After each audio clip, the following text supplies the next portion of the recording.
México está viviendo una verdadera revolución que ha ocurrido también en otros lugares del mundo. Es una revolución en las telecomunicaciones.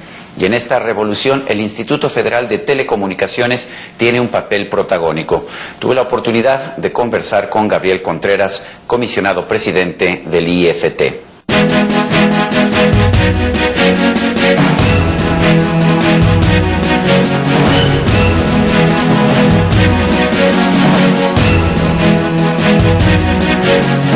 Gabriel Contreras es comisionado presidente del Instituto Federal de Telecomunicaciones, precisamente la institución que está a cargo de ser la reguladora del negocio de las telecomunicaciones y de la radio y televisión de nuestro país. Gabriel Contreras, gracias por recibirnos aquí en la sede del Instituto Federal de Telecomunicaciones.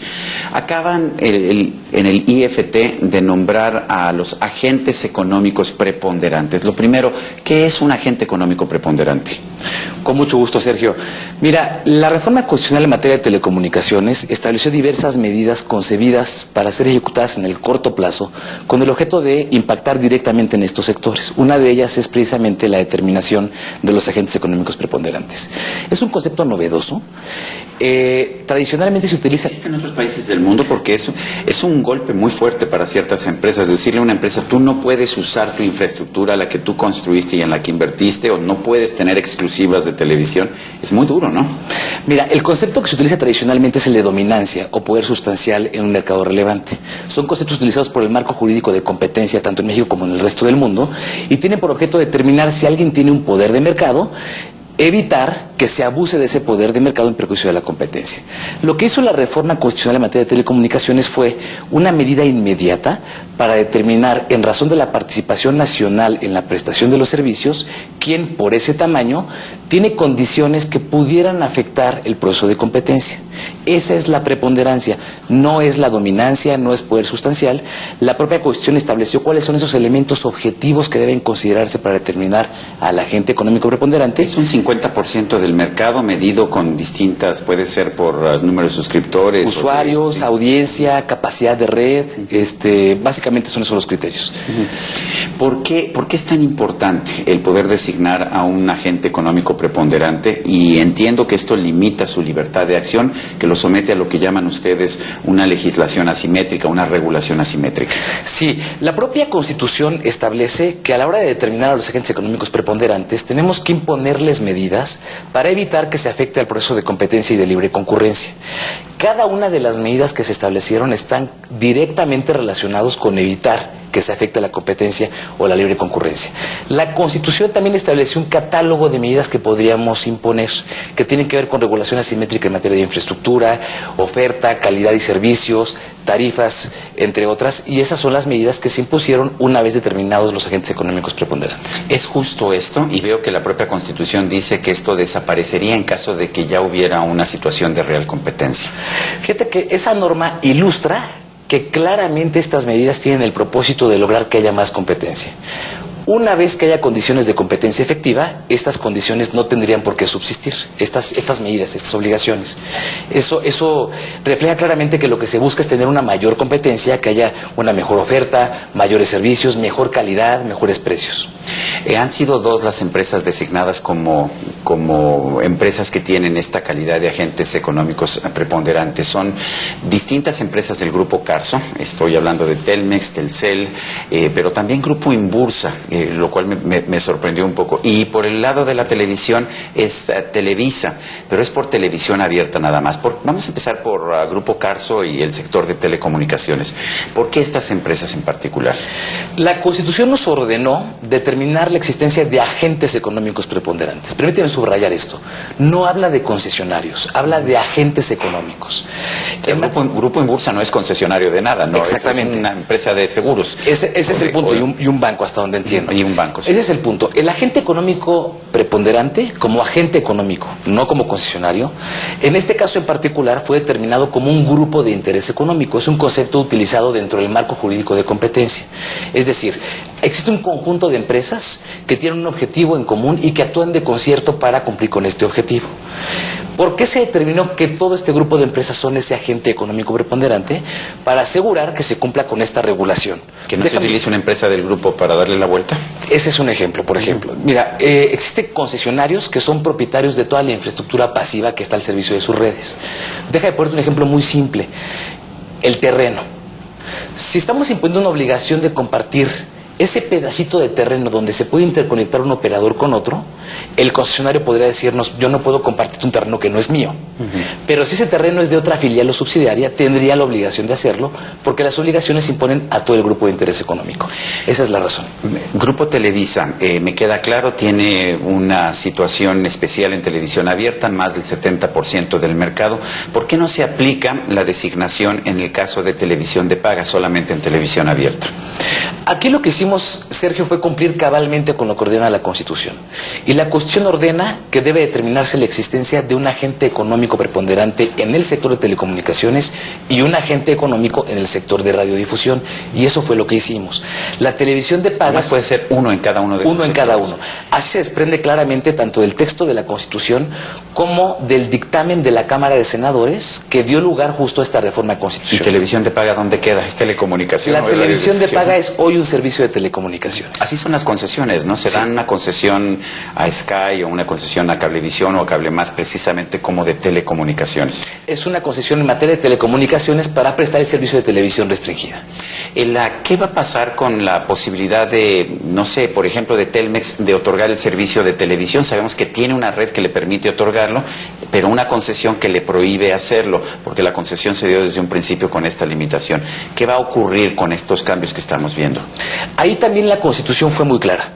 La Constitución establece que una vez determinada la existencia de los agentes económicos preponderantes, el Instituto cuenta con un plazo de 60 días para emitir lineamientos de carácter general para que cualquier concesionario pueda migrar a lo que se conoce como concesión única o para que preste servicios adicionales distintos a los previstos en su propia concesión. O sea, si yo tengo una concesión para telefonía, ¿voy a poder usar esta para radio, para lo que yo quiera, para televisión? La pretensión, Sergio, es mudar precisamente a servicios convergentes.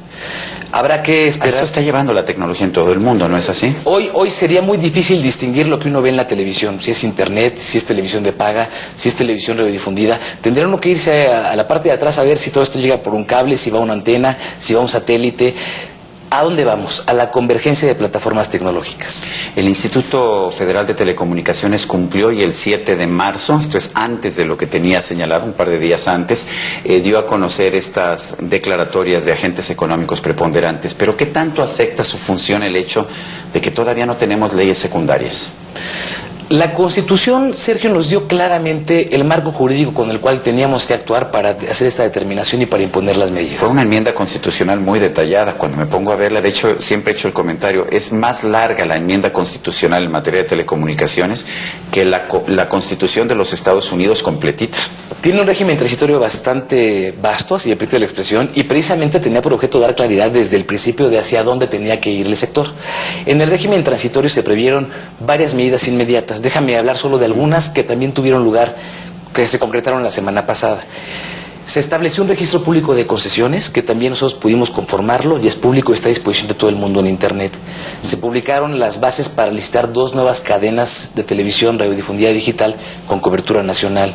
Se verificaron los títulos de concesión vigentes, lo que también implicó un reto muy importante. Se determinó la existencia de los agentes económicos preponderantes y se les impusieron las medidas. Una de ellas, que además tiene un tratamiento especial en la Constitución, la famosa desagregación de la red local del agente económico preponderante. El famoso bucle. El famoso bucle. Como ves, son muchas las medidas que tuvimos que desarrollar. ¿Qué es esta desagregación? ¿Qué es desagregar el bucle local? ¿Qué significa para mí que doy servicio de televisión, pero que no tengo un cable que me lleve a una casa? Mira, es muy importante para que nos entienda tu auditorio el contexto. El bucle, que es un término que se ha utilizado en todo el mundo, es esa línea que va de los canales de transmisión que llega directamente al hogar.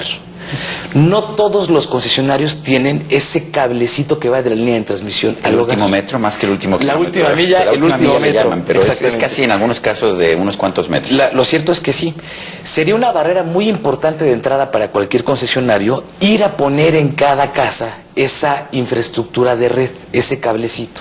Lo que se pretende con esta desagregación es que nuevos competidores en el mercado utilicen el bucle, ese cable que ya existe, para proveer servicios al usuario final. A ver, en lo concreto, yo vivo en un edificio en el que, como hay un solo ducto de cableado, solamente entra Telmex en telefonía y solamente entra Sky en televisión de paga. ¿Significa esto que voy a tener algún otro proveedor y ya no voy a tener que sufrir un monopolio? Esa es precisamente la intención, que otros proveedores puedan utilizar esa infraestructura en tu edificio que ya existe para ofrecerte otros servicios.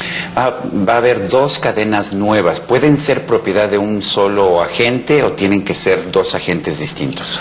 Como están diseñadas las bases, existe la posibilidad de que un solo agente se pueda llevar las 2 cadenas.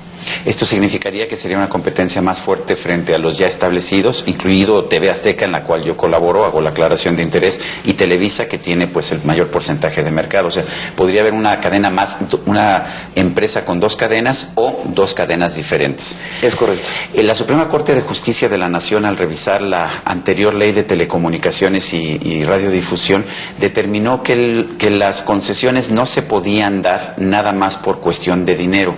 ¿Cómo va a complicar esto? Porque esto se va a prestar, cuando se da una concesión por dinero, por la cantidad de dinero que uno ofrece, está muy claro quién es el ganador, e incluso se presentan las licitaciones en sobre cerrado. ¿Qué pasa cuando la Suprema Corte de Justicia nos ha dicho que eso no se puede hacer? Además de que lo dijo la Suprema Corte de Justicia, en la reforma de telecomunicaciones quedó expresamente puesto lo que había dicho la Suprema que Corte. No debe privilegiarse el aspecto económico a la hora de una licitación. Son bienes del dominio público que deben servir precisamente al público. No significa que no se atienda, tampoco se va a derrochar esos bienes del dominio público, pero tenemos el deber de prever otro tipo de consideraciones para asignar este espectro y todos los demás. En este caso en particular, hay un mandato específico en la Constitución que tiene que ver con maximizar la cobertura de las 2 cadenas nacionales. Desde luego que no es fácil, pero se diseñó una fórmula que consta en las bases que ya están publicadas en nuestro portal de internet, y esa fórmula, para aplicarla a la hora de resolver quién será el ganador, privilegia en buena medida la cobertura. Esto provocará... Pero no el contenido, porque había gente que decía, no, es que hay que darle las cadenas a organizaciones indígenas, organizaciones sociales. ¿Eso no está en la ley? Lo que está en la Constitución es la posibilidad de otorgar, y esto será una vez que se expida la ley, concesiones de carácter social. Pero hablando de las 2 cadenas, claramente son cadenas para competir con TV Azteca y Televisa. Exactamente. La idea es generar más competencia, es el mandato constitucional. Así es, Sergio. Estas nuevas cadenas son estrictamente digitales, ya no van a pasar por el proceso de distribución analógica que tenemos en la actualidad. Así es.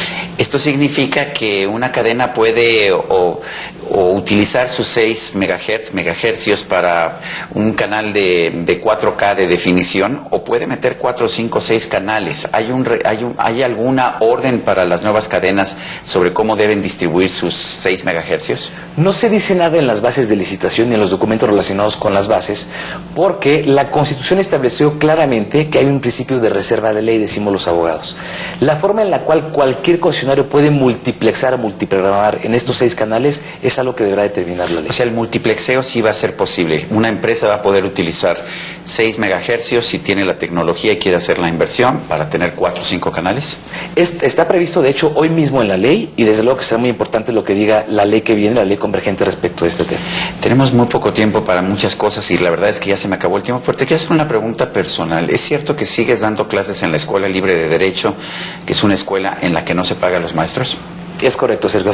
Ahí seguimos haciendo nuestro mejor esfuerzo por compartir parte de lo que uno sabe y nutrirse uno con lo que saben los alumnos en la escuela. ¿Cómo ha sido tu experiencia en la presidencia de esta institución que súbitamente se ha convertido en el centro de la atención pues de muchísimos millones de mexicanos?